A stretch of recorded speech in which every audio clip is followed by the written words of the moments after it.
سوائے مسلمانوں کے، اور مسلمانوں میں بھی صرف اہل سنت کے۔ ہر قوم موت کے دن غم مناتی ہے، یہ اہل سنت ہے جو موت کے دن خوشی مناتی ہے۔ ہمارا جگر ہے۔ اور کیوں خوشی مناتے ہیں؟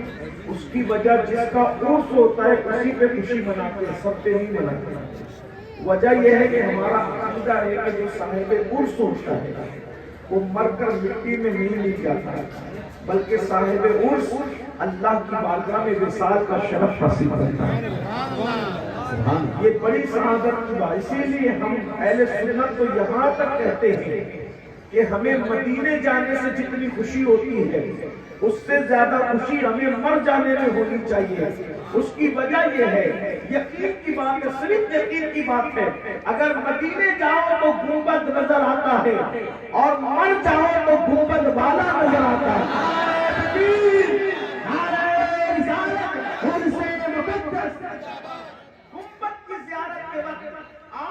ہٹا سکتا ہے، پیچھے کر سکتا ہے، مخل ہو سکتا ہے، لیکن جب مر کے قبر میں جاؤ، مرنے کی قیمت کتنی قیمتی ہے، وفا کی قیمت کتنی قیمتی ہے، جب مر جاؤ تو گنبد والا بے حجاب سامنے ہوتا ہے اور جی بھر کر انسان دیدار کرتا رہتا ہے۔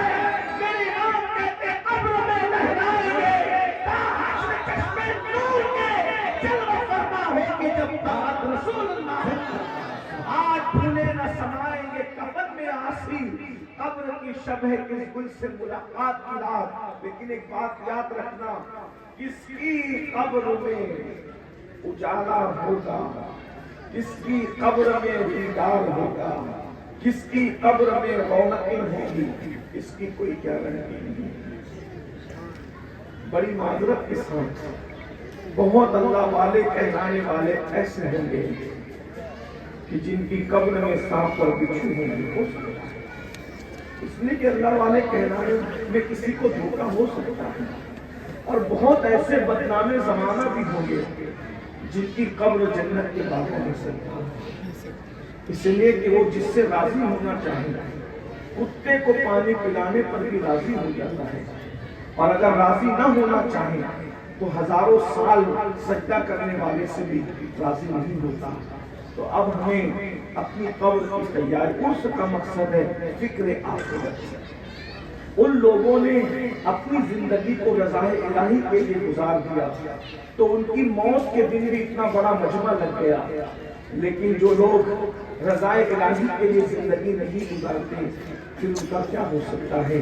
اللہ کے رسول صلی اللہ علیہ وسلم فرماتے ہیں کہ قبر انسان کو ایک دن میں 7 مرتبہ پکار کر کہتی ہے، اے میرے اوپر اکڑ کر چلنے والے، اے میرے اوپر گناہ کرنے والے، اے میرے اوپر پاپ کرنے والے، اے میرے اوپر اللہ کی نافرمانی کرنے والے، ایک دن تو میرے اندر آئے گا، میرے سینے میں آئے گا، اس دن میں تجھے مزہ چکھاؤں گی، کیونکہ میں اندھیرے کا گھر ہوں، میں تاریکی کا گھر ہوں، میں سانپ اور بچھوؤں کا گھر ہوں، میرے اندر جو ہے کوئی مونس نہیں ہے، میرے اندر کوئی غمگسار نہیں ہے، میرے اندر کوئی غمخوار نہیں ہے۔ ایک دن میں قبر 7 مرتبہ پکار کر کہتی ہے، اور اگر آپ حق سننے کے لیے آئے ہیں تو ایک بات میں عرض کروں، شاعری کی کائنات الگ ہے، احادیث مصطفیٰ کی کائنات الگ ہے۔ ہم شاعری کی دنیا کا احترام ضرور کرتے ہیں لیکن اتنا ہی جتنا شریعت اجازت دیتی ہے، مگر احادیث کی دنیا پر ہمارا اتنا یقین ہے، کتنا یقین ہے، ہمیں اپنے ماؤں کا بیٹا ہونے پر جتنا یقین ہے اس سے زیادہ حدیث رسول پر یقین ہے۔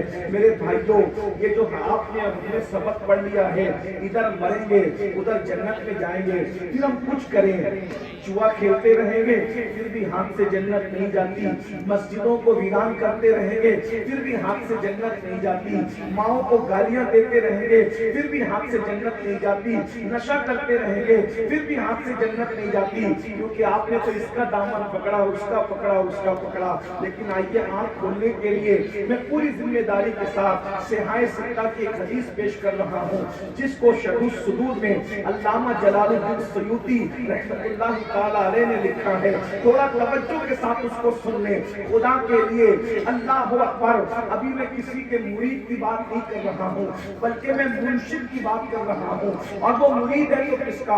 پوری امت کا مرشد ہے. اور مرید ہے تو کس کا؟ اس ذات کا. اللہ اکبر. جسے دنیا مصطفیٰ جان رحمت کہتی ہے, سید المعصومین کہتی ہے, شفیع المذنبین کہتی ہے. اور یہ بات یاد رکھیں, آپ جانتے ہیں صحابہ میں ایک ایسے صحابی کا وصال ہوا ہے, اللہ اکبر, جس کو رسول اللہ نے اللہ سید الانصار کا لقب عطا فرمایا ہے. شاید اسی بات پر میں اپنی گفتگو مکمل کر لوں گا, بہت طویل گفتگو نہیں, کیونکہ مجھے 2 بجے نکلنا تھا اور اس میں صرف 5 منٹ بچے ہیں. میں اس میں گفتگو پوری کروں گا. اگر میں ایسا نہ کر سکا تو شاید میں کئی وعدہ خلافی کرنے والوں میں ہو جاؤں گا. اس لیے آپ میری گفتگو پر توجہ کرنا, دھیان دینا, بہت توجہ کرنا, سب کی توجہ. میں اپنے آپ سے بھی مخاطب ہوں اور آپ سے بھی مخاطب ہوں, میں آپ سے الگ نہیں ہوں. لیکن یاد رکھیے وصال کس کا ہوا ہے, ذرا توجہ کیجیے گا. وصال کس کا ہوا ہے؟ جسے میرے آقا نے لقب عطا کیا ہے سید الانصار. یعنی جتنے حضور کے مدینے کے انصاری صحابہ کے انصار تھے, ان سب کے سردار کا وصال ہوا ہے. آقا نے ان کو لقب دیا ہے سید الانصار. اور نمبر 2, ان کے وصال کے موقع پر حضور خود بھی روئے ہیں اور روتے روتے اچانک مسکرائے ہیں. میں اپنی بہنوں کی بھی توجہ چاہتا ہوں. اللہ اکبر. قبر کسے کہتے ہیں؟ قبر ہی ایک وہ مقام ہے نہ جہاں کسی کی ڈگری چلتی ہے, نہ دادا گیری چلتی ہے, نہ بابا گیری چلتی ہے. وہاں کسی کا کچھ نہیں چلتا, وہاں صرف اللہ کی مرضی چلتی ہے. اللہ اکبر. وہ جو چاہے فیصلہ کرے. اللہ. سید الانصار کا وصال ہوا. میرے آقا روتے روتے مسکرا پڑے. صحابہ نے عرض کی, میرے آقا ہمارے ماں باپ آپ پر قربان, آپ روتے روتے کیوں مسکرا رہے ہیں؟ تو میرے سرکار فرماتے ہیں یہ سید الانصار سعد ابن معاذ, جس کی روح جب آسمانوں پر لے جائی گئی تو اس کی روح کی خوشی میں عرش جھوم رہا تھا. میں نے عرش کو جھومتے دیکھا, عرش کو خوشی سے جھومتے دیکھا, اس لیے میں مسکرا پڑا. میرے امام کہتے ہیں اللہ اکبر, واسطہ پیارے کا ایسا ہو کہ جو سنی مرے, یوں نہ فرمائے تیرے شہید کے وہ فاجر گیا.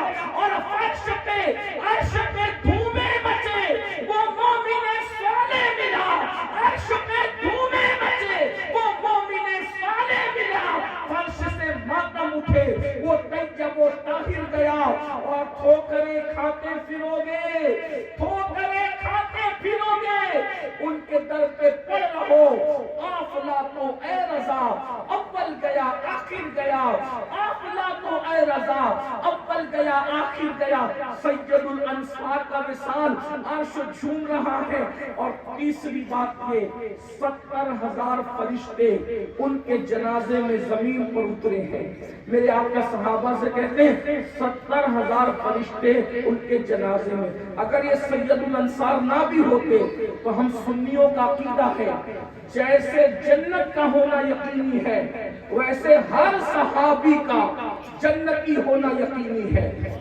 اس کی وجہ یہ ہے, ہر صحابی کے جنتی ہونے پر ہمارے پاس دلیل یہ ہے. اللہ ارشاد فرماتا ہے وَكُلًّا وَعَدَ اللَّهُ الْحُسْنَىٰ, ہم نے ان سب کے ساتھ جنت کا وعدہ کیا ہے. حسنہ سے مراد جنت ہے. تو جیسے جنت کا ہونا یقینی ہے, ہر صحابی کا جنتی ہونا یقینی ہے. اور اگر کسی کو بات ہضم نہیں ہوگی تو ایک بات کہتا ہوں, کیا یہ حدیث بھول گئے جس کے دل میں رائی کے دانے کے برابر ایمان ہوگا وہ بھی جنت میں جائے گا. تو جس نے مصطفیٰ جان رحمت کا آنکھوں سے دیدار کیا ہے, اگر وہ جنت میں نہ جائے گا تو جنت میں کون؟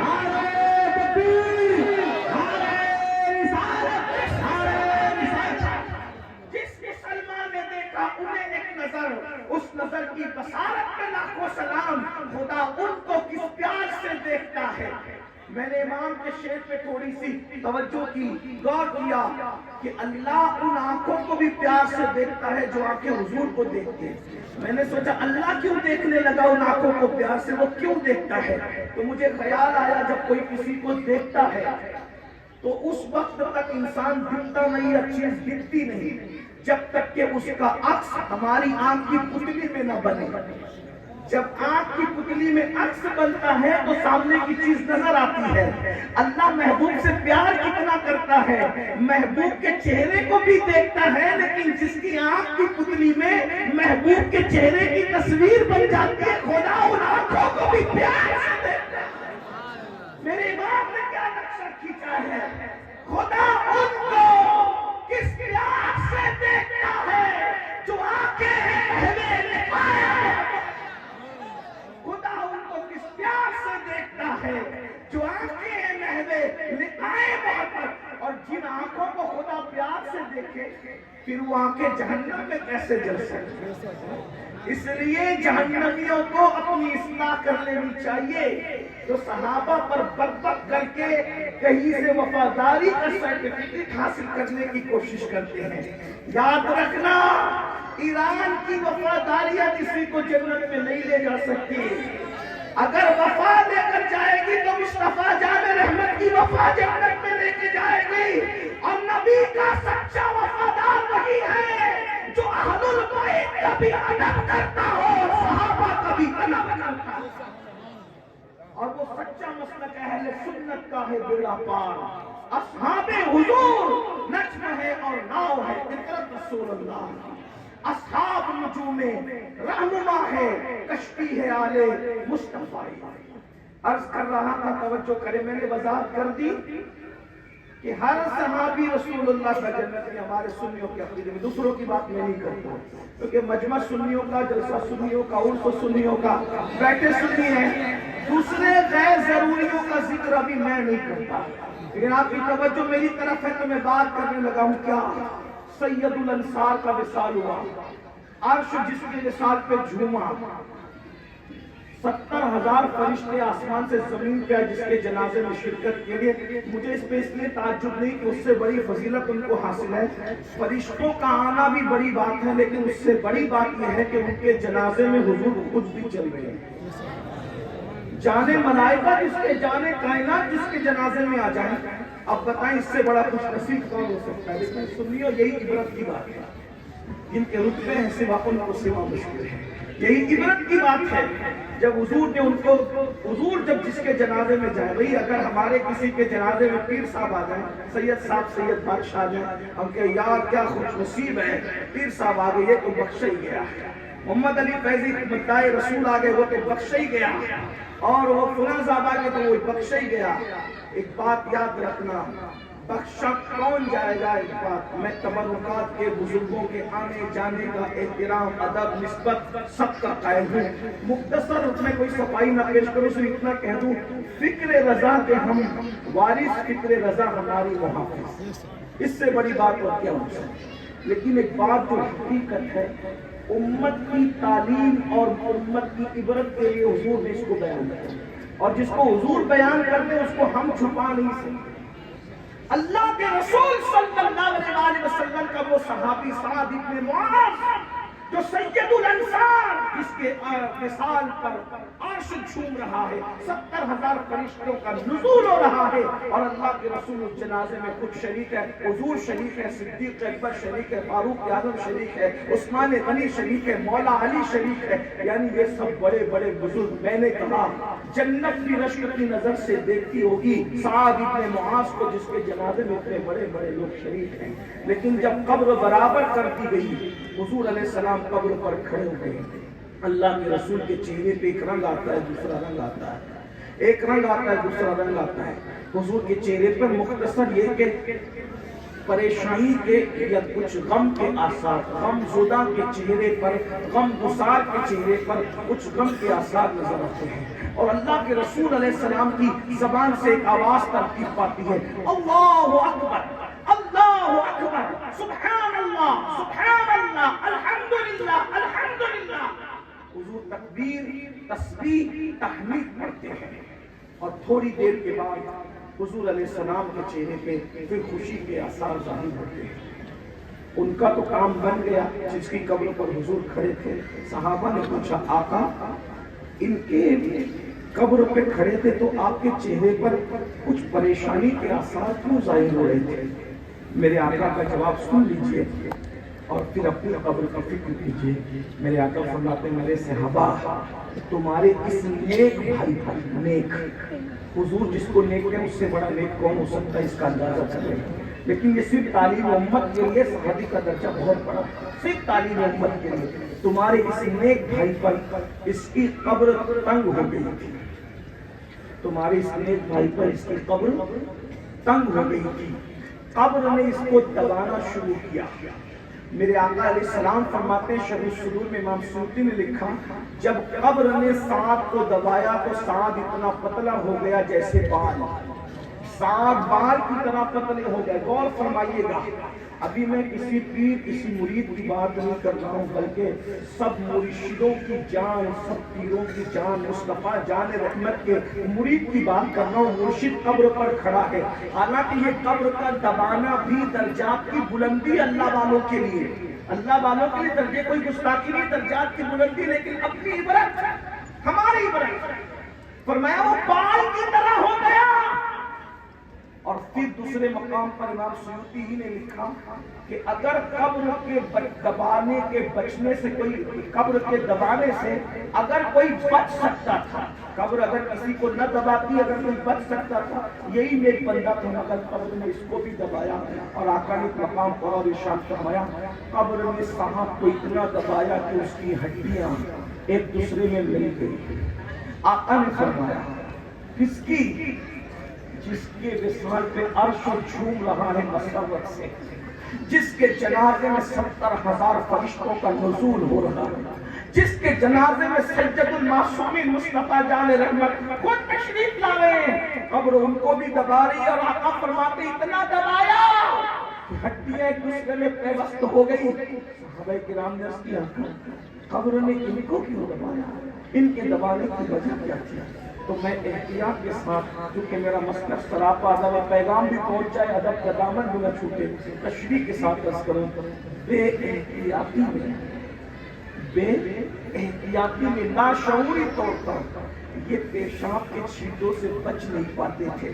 یعنی جب یہ استنجا کرتے یا بکریاں چراتے یا بکریوں کے پیشاب کے چھینٹے آتے یا خود پیشاب کے چھینٹے آتے تو لاشعوری طور پر, جان بوجھ کے نہیں کیا, لاشعوری طور پر یہ پیشاب کے چھینٹوں سے بچ نہیں پاتے تھے. اس لیے قبر نے اتنا دبایا کہ ان کی ہڈیاں ایک دوسرے میں پیوست ہو گئی. قبر نے اتنا دبایا کہ یہ بال کی طرح ہو گئے. اب آپ مجھے بتاؤ مسلمانوں, اب بھی ہم عبرت حاصل نہیں کرتے, اب بھی ہم جنت کے ٹھیکیدار بن کے رہیں گے. ارے صحابی رسول ان کے مرتبے تو بہت بڑے, وہ جنتی لوگ ہیں, حضور کی یار ہے, یقینی جنتی ہے وہ لوگ. اگر لاشعوری طور پہ پیشاب کے چھینٹے سے نہ بچے تو قبر ان کو دبا رہی ہے. ایک مقام پر آقا نے فرمایا قبر کے دبانے کی آواز انسان اور جنات کے علاوہ ساری مخلوق نے سنا. مصنف ابن عبدالرزاق میں ہے, صحابہ باتیں کرتے تھے حضور کی اس سے سخت حدیث ہم نے نہیں سنی, ایسا شخص بھی قبر میں دبایا جائے گا. اب مجھے بتاؤ جب ایسی ہستی قبر میں دبائی جا رہی ہے صرف اس وجہ سے کہ پیشاب کے چھینٹوں سے لاشعوری طور پہ نہ بچ سکے تو قبر میں یوں دبایا جا رہا ہے, حالانکہ عذاب کے طور پہ نہیں, سزا کے طور پہ نہیں, درجات کی بلندی کے طور پہ, محبتوں کے طور پہ, شفقتوں کے طور پر, اللہ و اس عمل کے کفارے کے طور پہ. جب پیشاب کے چھینٹے سے نہ بچے تو یوں دبایا جاتا ہے مقبول بندہ قبر میں. تو جو زنا کے اڈوں کو آباد کرتے ہیں قبر میں ان کا کیا حال ہوگا, جو جوا کھیلتے ہیں قبر میں ان کا کیا حال ہوگا, جو عورتوں پر پاک کی نظریں ڈالتے ہیں قبر میں ان کا کیا حال ہوگا, جو عورتیں بے پردہ گھوم کر مردوں کے سامنے حسن کی نمائش کرتی ہیں ان عورتوں کا کیا حال ہوگا, جو حرام لقمہ کھاتے ہیں, سود کھاتے ہیں قبر میں ان کا کیا حال ہوگا. بڑی معذرت کے ساتھ غور کیجیے گا, اس حدیث پہ غور کیجیے گا. ایک حدیث اور اس سے بڑی سن لے, کسی نے اس کی یا رسول اللہ قبر سب کو دباتی, فرمایا ہاں ایک خاتون ہے اس کو نہیں دبایا, باقی قبر سب کو دباتی ہے. کہ وہ کون ہے, کہ وہ میری ماں ہے فاطمہ بنت اسد, یہ مولا علی کی امی ہے, حضور علیہ السلام کی چچی ہے, حضور ان کو چچی نہیں کہتے تھے بلکہ ماں کہتے تھے، یہ میری ماں ہے، میری ماں آمنہ کے بعد میری ماں ہے، اس نے مجھے پالا بیٹے کی طرح. کہا میری ماں فاطمہ بنت اسد کو قبر نے نہیں دبایا، باقی سب کو دبائے گی اور سب کو دباتی ہے. تو صحابہ نے عرض کی حضور آپ کے بیٹے قاسم کو بھی قبر نے دبایا کیا؟ غور کیجیے، اگر آپ حدیث پر ایمان لائے ہیں اور اپنی قبر کا خیال ہے تو تھوڑا سا غور کریں. بہت پاپی ہو گئے، بہت مجرم، غیبت، چغلی، حسد، پوری زندگی فجر میں مسجد نہیں جاتے. نبی کے بیٹے قاسم، سگے بیٹے قاسم، کہا حضور آپ کے بیٹے قاسم کو بھی قبر نے دبایا کیا؟ آقا نے فرمایا قاسم تو عمر میں بڑے ہو گئے تھے، ان سے چھوٹے بیٹے جس نے بہت چھوٹی عمر میں وصال پایا، دودھ پیتی عمر میں، جسے دنیا ابراہیم بن محمد کہتے ہیں، اس کو بھی قبر نے دبایا. میرے اس بیٹے کو بھی قبر نے دبایا، وہ بھی قبر کے دبانے سے محفوظ نہ رہا، اس کو بھی قبر نے دبایا. قبر نے اس کو، غور کیجیے، حضور کا سگا بیٹا ہے. ابھی نہ کسی پیر کی بات ہو رہی، نہ کسی ملک کی بات ہو رہی. مسلمانوں ہم کہاں ہیں؟ ہم نے آخرت کی فکر ہی چھوڑ دی. آسان نہیں ہے قبر، یہ جو اچھل کود ہے، داڑیاں مڈانے کے بعد بھی، حرام کام کرنے کے بعد جنت ہاتھ سے نہیں جائے. پورے پاپ کرو، جرائم کرو، شراب پیو، موبائل کے اندر گندی فلمیں دیکھو اور قبر میں حضور آئیں گے. میرے بھائی حضور کے بیٹے کی بات کریں، شہزادے کی بات. فرمایا کہ اگر حضور کے بعد کوئی نبی ہوتا ہے، ایک روایت تو وہ جو بہت مشہور سنتے کہ فاروق اعظم مدینہ نبی آبادی ہے، یہ بھی فرمایا قاسم اور ابراہیم اگر حیات ہوتے اور بڑی عمر کو پہنچتے تو وہ نبی ہوتے، لیکن ختم نبوت کی اس نے بچپنے میں ان کا رسال. یہ حضور کے شہزادے ہیں. البتہ اب اس کی تشریح اختتام پہ اتنا سن دو تاکہ آپ لج نہ جائیں. سیدہ عائشہ صدیقہ نے کہا یا رسول اللہ صلی اللہ علیہ وسلم، قبر سب کو دباتی ہے. جس دن سے میں نے سنا مجھے کچھ اچھا نہیں لگا. پر میں عائشہ دباتی تو سب کو ہے، سب کو دباتی ہے، لیکن جس سے اللہ ناراض ہوتا ہے اس کو ایسے دباتی ہے کہ اس کی ہڈیاں پسلیاں توڑ دیتی ہیں اور ایک پسلی دوسرے میں کچھ. لیکن اللہ جس سے راضی ہوتا ہے اس کو بھی دباتی ہے، مگر ایسے دباتی ہے جیسے کوئی ماں برسوں سے بچھڑے ہوئے بچے کو اپنے سینے سے لگاتا ہے. وما علیہ